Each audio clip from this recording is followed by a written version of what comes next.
Assalamualaikum warahmatullahi wabarakatuh.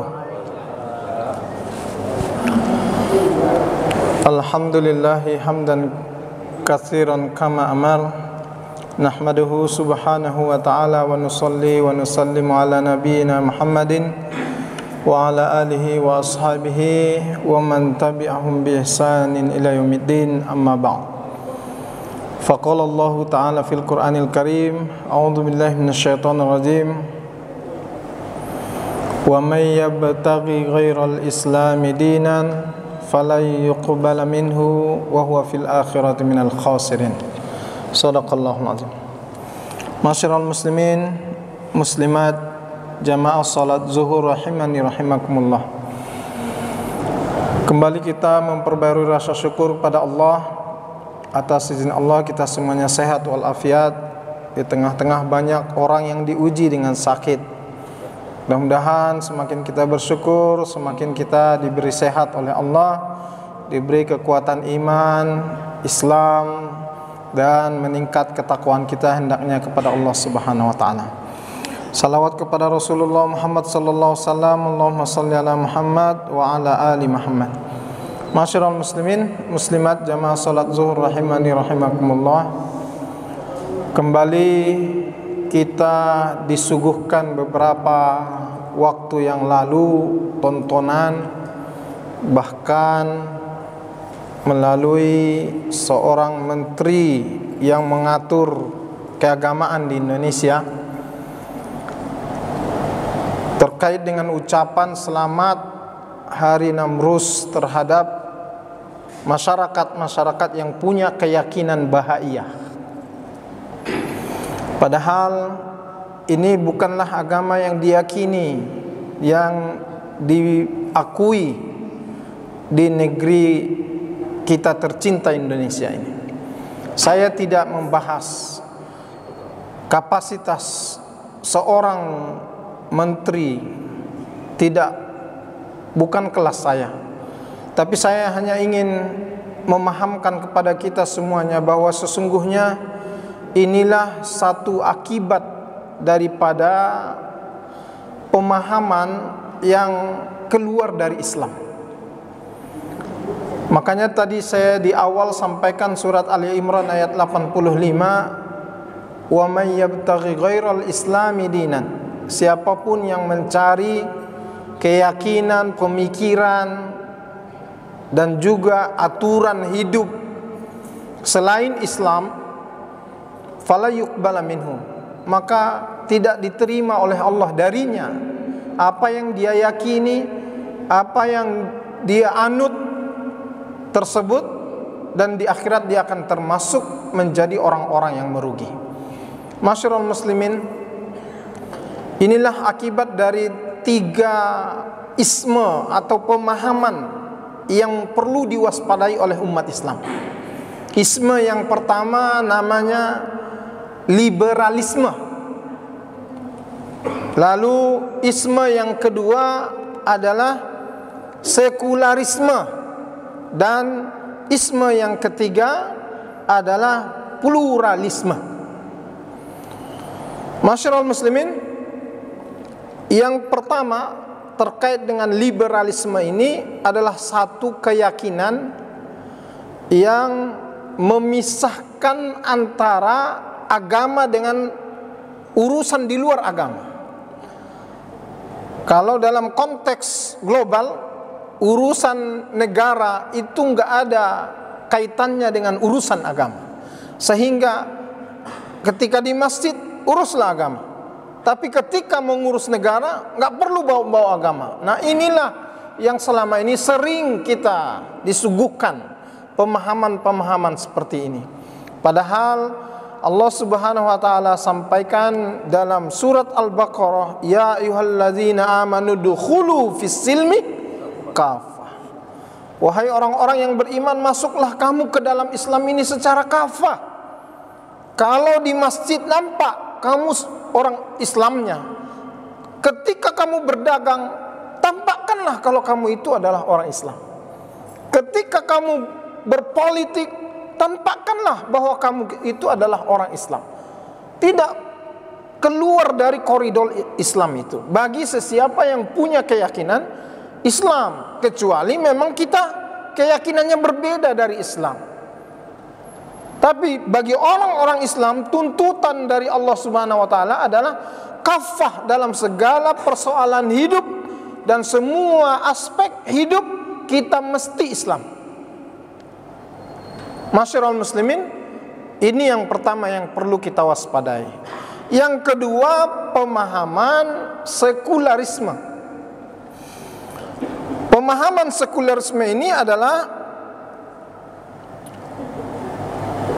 pemahaman yang dekat dengan liberalisme tadi. Kalau liberalisme tadi itu adalah dari kata liberal, yaitu bebas, maka makna daripada liberalisme itu adalah bahwa manusia itu diberikan kebebasan mutlak untuk memilih melakukan apapun yang dia kehendaki.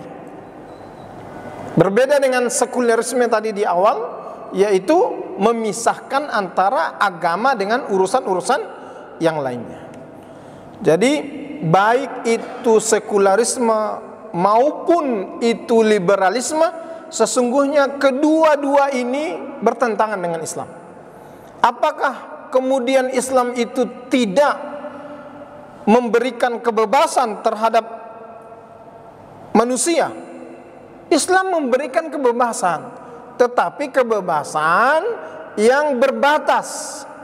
Selama tidak melanggar aturan dan ketentuan yang datang dari Allah Subhanahu wa taala, maka sesungguhnya kebebasan yang dilakukan itu adalah kebebasan yang dibolehkan. Tapi tidak kebablasan.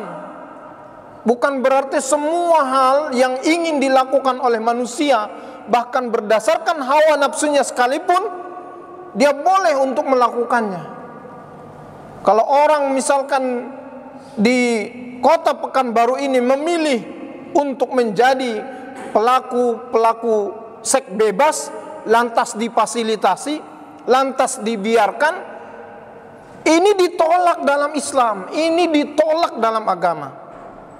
Inilah yang diinginkan oleh orang-orang yang berpaham liberal, yang punya paham liberalisme tersebut, bahwa semua orang punya kebebasan yang mutlak. Bahkan Tuhan pun tidak boleh mengatur dia. Seakan-akan dia diciptakan oleh yang lain selain Allah sebagai penciptanya. Na'udzubillahi min zalik.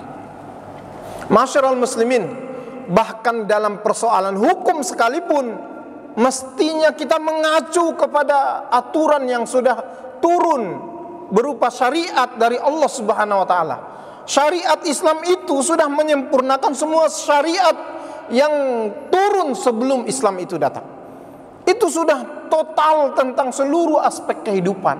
Kalau kita mau buat aturan hukum boleh, tapi tidak boleh bertentangan dengan aturan hukum yang sudah Allah sempurnakan. Masyarul muslimin wal muslimat jamaah salat zuhur rahimakumullah. Lalu yang ketiga adalah pluralisme.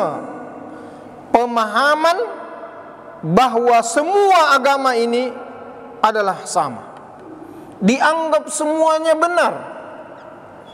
Padahal dalam Islam jelas ditekankan di ayat suci, innad dina indallahil Islam. Sesungguhnya agama yang diakui di sisi Allah itu hanya Islam. Setelah datangnya Islam menyempurnakan agama yang dibawa oleh Nabi Isa, agama yang dibawa oleh Nabi Musa, Nabi Daud, maka sempurnalah syariat. Islam itulah yang benar-benar sebuah kebenaran yang datang dari Allah Subhanahu wa taala, yang teruji kitab sucinya turun temurun tidak pernah berubah. Karena memang dia dijaga oleh Allah Subhanahu wa taala. Inna nahnu nazzalna dzikra wa inna lahu lahafizun. Tidak seperti yang lain. Berubah-ubah. Dulu tidak, sekarang iya. Sekarang iya, nanti bisa tidak lagi. Dalam Islam tidak. Zaman boleh berubah, tapi syariat Islam akan menjawab setiap persoalan-persoalan baru yang muncul, dan tetap landasannya adalah Al-Quran, tetap landasannya adalah hadis Nabi SAW. Kalaupun persoalannya tidak langsung serupa dengan apa yang disampaikan dalam Al-Quran, sudah ada metode ijtihad yang ilmunya dimiliki oleh para ulama kita, yang keabsahan dan kebenarannya itu tidak perlu kita ragukan. Maka kedatangan Islam sesungguhnya sebagai penyempurna agama-agama sebelumnya. Tidak lagi ada agama yang diakui oleh Allah Subhanahu wa taala setelah Islam datang kecuali Islam itu sendiri. Maka dalam surat Ali Imran, sesiapa saja yang mencari agama, tuntunan, aturan selain Islam tidak akan diterima darinya, dan dia termasuk orang-orang yang merugi di akhirat kelak. Masyiral muslimin, al-haqqu min rabbik fala takunanna minal mumtarin. Kebenaran itu hanya datang dari Allah dan jangan pernah meragukannya. Dan kebenaran yang dimaksud datang dari Allah itu adalah kebenaran Islam. Jangan pernah meragukannya. Ketika ada orang-orang yang menyuguhkan keyakinan-keyakinan dan juga pendapat-pendapat lain di luar Islam itu, bahkan bertentangan dengan Islam itu, ikutlah menentangnya, karena Islam menentangnya. Masyiral muslimin, inilah yang dapat kita sampaikan. Mudah-mudahan akidah kita terselamatkan, mudah-mudahan syariat kita terselamatkan. Apa yang kita jalani dalam hari-hari kita, patokannya adalah Islam. Ketika kita sandarkan kepada hukum, maka hukumnya adalah hukum Islam, karena kita orang Islam. Kalau kita sebagai warga negara Indonesia berhukum dengan hukum yang berlaku di negeri Indonesia ini, tidak ada persoalan selama tidak bertentangan dengan hukum utama bagi kita umat Islam, yaitu hukum Islam itu sendiri. Mudah-mudahan bermanfaat. Subhanakallahumma bihamdika asyhadu an la ilaha illa anta astaghfiruka wa atubu ilaik. Al-afu minkum. Wassalamualaikum warahmatullahi wabarakatuh. Waalaikumsalam.